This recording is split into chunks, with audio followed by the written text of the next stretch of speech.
My name is Graham Lang, and this exhibition's called The Clear Night of Day.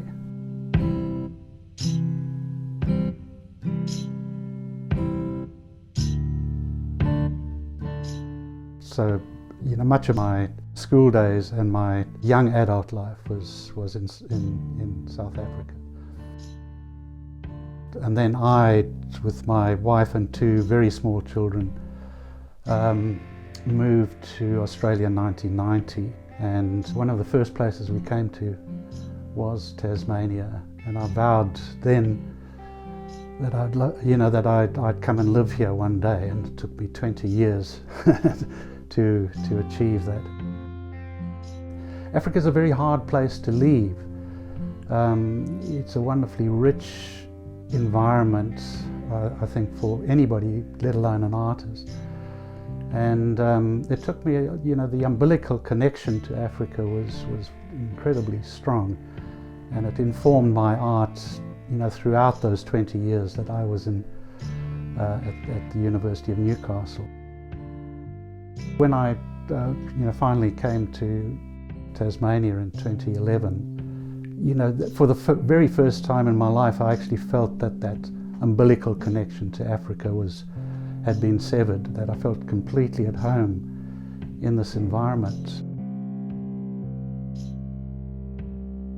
I think with the technique that I use, there's a great probability of error and mistake, but it's always an exploratory process. It's never by formula. It's very much pushing and modeling things around in a subtractive way, and allowing that the white of the ground to come through as a translucent element in that. It's getting that expressive gestural freshness and immediacy, and enhancing that by contrasting that with its opposite, with a highly sort of meticulous realized image.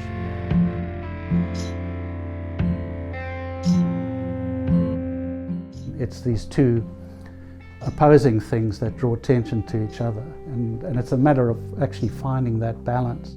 It can be actually quite stressful at times, but it's exhilarating when it works. It's absolutely fantastic when it works.